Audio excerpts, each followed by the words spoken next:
Welcome to the newest episode of Beyond the Fame with Jason Fraley. I'm your host, Jason Fraley, picking the brains of the top filmmakers, musicians, and artists of our time. The classic group The Fifth Dimension rocks Ram's Head on stage in Annapolis, Maryland this Sunday night. I spoke to founding member Florence LaRue about the group's Grammy-winning hits from Up, Up, and Away to Aquarius / Let the Sun Shine In, as well as their prominent role in Questlove's Oscar-winning documentary Summer of Soul about the 1969 Harlem Cultural Festival. Hey, Florence, thanks so much for joining us on WTOP in DC. Yes, Jason, I'm looking forward to coming to Annapolis.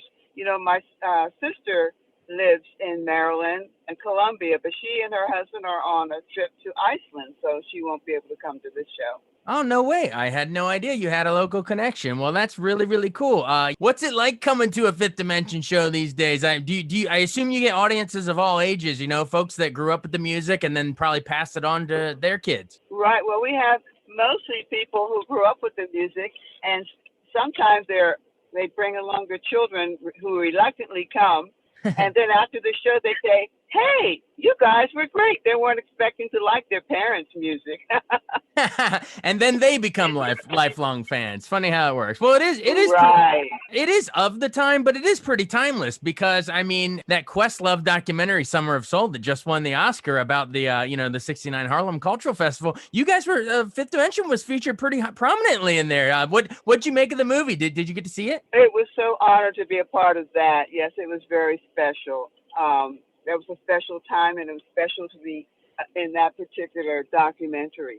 And just memories real quick of, not just the movie, but of the actual 69 Harlem Cultural Festival. What was it like getting to perform in such an atmosphere?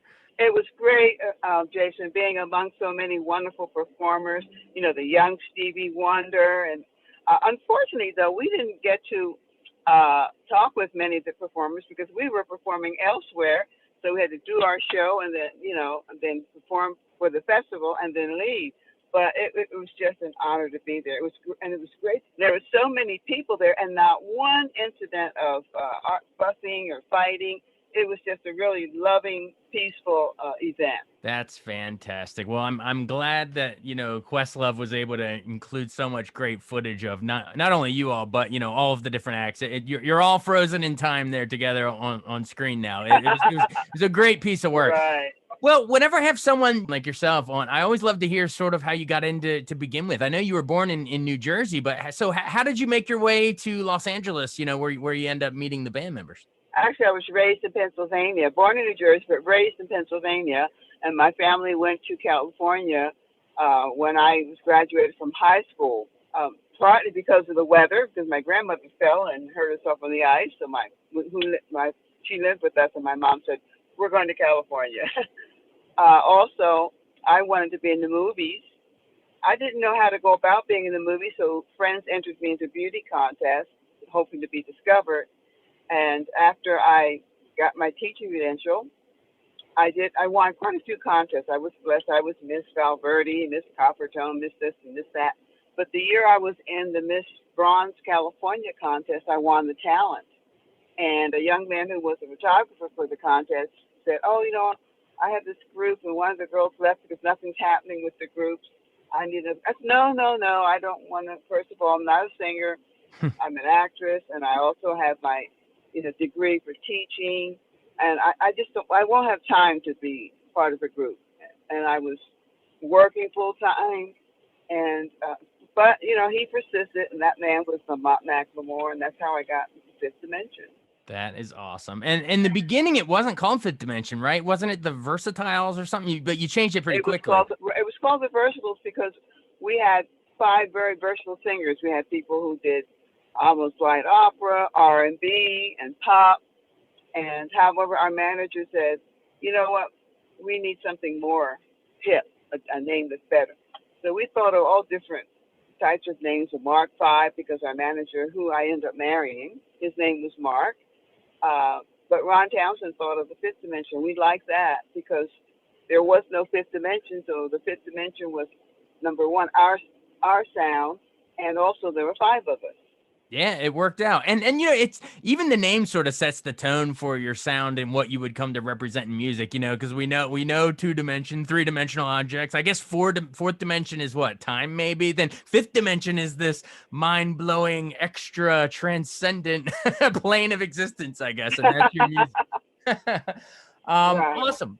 Well, you kind of I guess the big breakthrough song and album was you won that Grammy for Record of the Year with Up Up and Away. It's sort of like a hot air balloon sort of theme.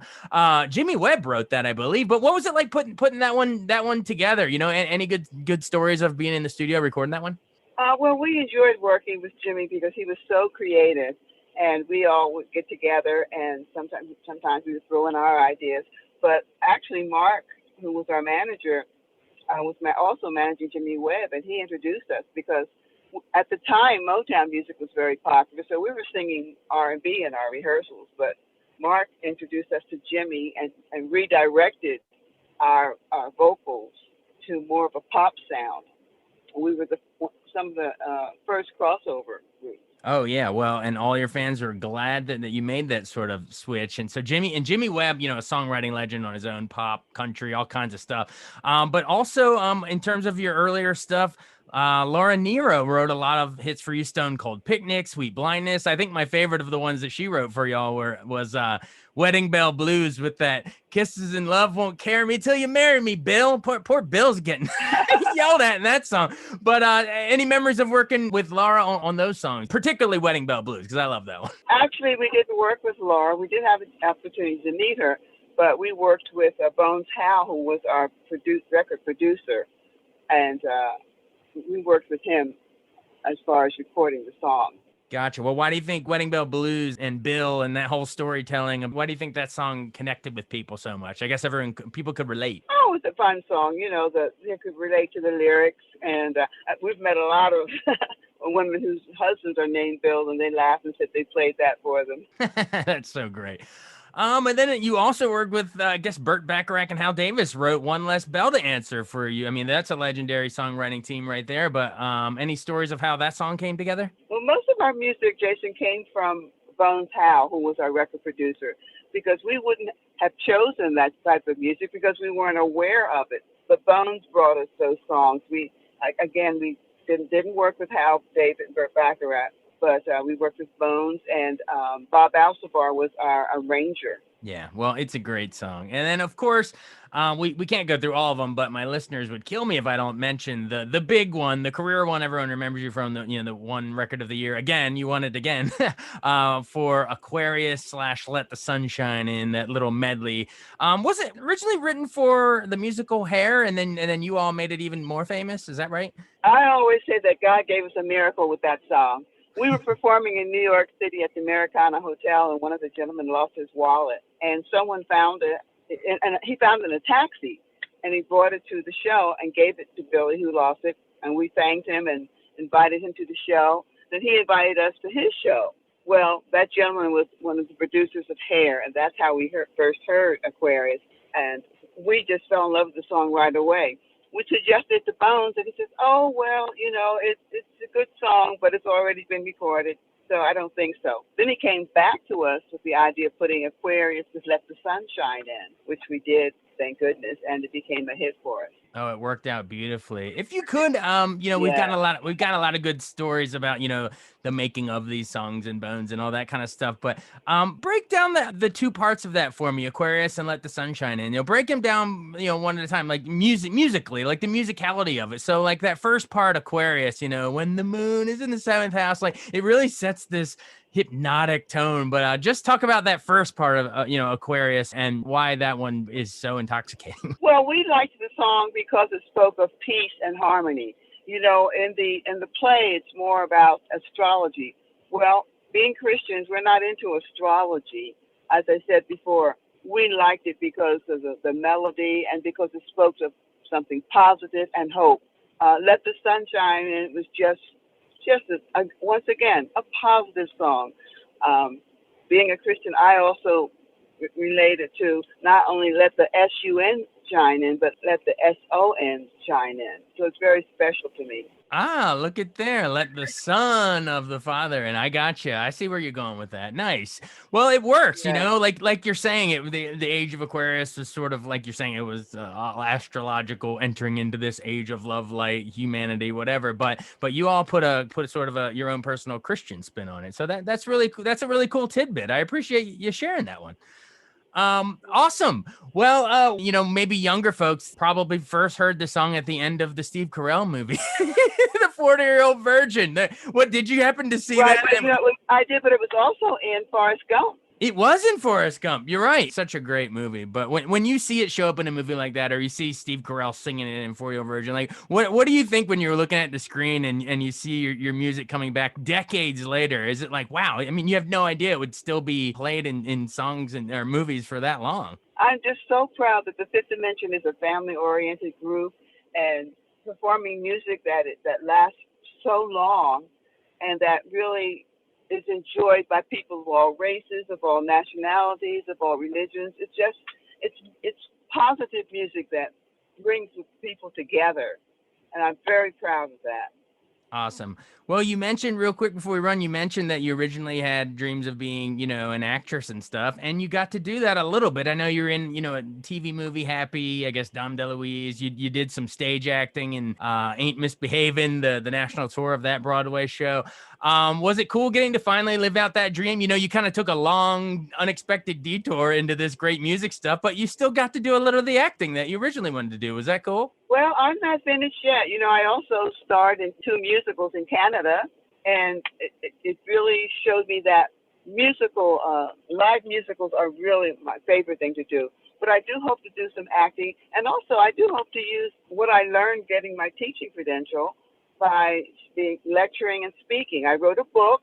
I have a book out. It's called Grace in Your Second Act, and it's about aging gracefully, mentally, physically, and spiritually. You can get it on Amazon, and I'm very proud of it. I'm very excited that I had the chance to write something like that and to give hope to people, especially to our seniors, who many times are left in nursing homes and forgotten. But it's for men and women and young and old. It's for the younger people to remember, prepare for your senior years, which I call your second act, mentally, physically, and spiritually. Taking care of yourself mentally, spiritually, and physically. I guess bring it full circle back around to Ram's Head in Annapolis, the Fifth Dimension, the show on Sunday. Pretend I'm not even here. You're speaking directly to our listeners. Hey, tell everyone, hey, come on out, everyone. You're going to have a good time. Oh, come on down. We're looking forward to seeing you at Ram's Head. We know that we'll sing your favorite Fifth Dimension song just as you heard it back in the 60s and 70s. And something new for you young people. So come on out to Ram's Head Sunday. I hope that you'll come, Jason. I think you'll be pleasantly surprised. I say that because when people know the group's been together 50 years, they're usually very surprised at the energy that we have. Well, I'm the only one actually who's been with the group 50 years. The others are much younger, but I'm proud that it's a family-oriented show, and you're all going to enjoy it. Oh, definitely. Hey, you know what? You mentioned the 50-year run. When you all finally hang it up, years and years from now, how would you want Fifth Dimension to be, remembered amidst all the other great bands of that era or of any era? But, what do you think would make you stand out? How would you want the group to be remembered? Well, actually, I'm the only one that's been there for 50 years. I'm the only original. And I hope that we'll be remembered as a group that helped to bring peace, hope, and happiness, particularly in a time that's been very difficult for a lot of people with the pandemic. Music is really very healing. It really is. So come on out and get healed at the Ram's Head on Sunday. Hey, thank you so much. Thank you, Jason. I'm glad we got to talk, and I look forward to seeing you Sunday. All right. Be well. Bye-bye. Thanks so much for listening to Beyond the Fame with Jason Fraley. Our theme music is Scott Buckley's Clarion. Remember to give us a 5-star rating if you like what you hear. We'll see you next time.